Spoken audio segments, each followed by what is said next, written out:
सावन की बरसात कराची वालों पर क़यामत ढा गई। 18 से ज़ायद अफराद करंट लगने से जान की बाजी हार गए। मानसून की बारिश से रवां हफ्ते 30 अफराद जाँ बहक हुए।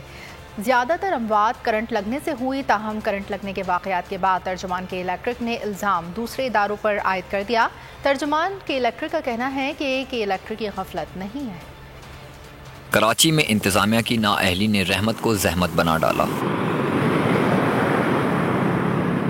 गली मोहल्लों और शाहराहों पर गिरे तार तो कहीं खुले नाले जिंदगियां निगल रहे हैं। शहरियों का कोई पुरसाने हाल नहीं। बरसात की पहली बूंद के साथ के इलेक्ट्रिक कातिल इलेक्ट्रिक के रूप में सामने आ गई। अब तक 18 से ज़ायद अफराद करंट लगने से जान की बाजी हार चुके। जाँ बहक अफराद में बुजुर्ग, बच्चे, मर्द और ख़वातीन शामिल हैं। के इलेक्ट्रिक ने किसी भी मौत को अपनी गफलत का नतीजा करार नहीं दिया। तर्जुमान ने इल्ज़ाम दूसरे इदारों पर आयद किया। गार्डन के इलाके शू मार्केट में करंट लगने से 2 मोटरसाइकिल सवार जाँ बहक हो गए। बिलाल कॉलोनी में भी बिजली के झटके ने एक शख्स की जान ले ली। डिफेंस फेस 5 खयाबान शहर में करंट लगने से एक शख्स जान से गया।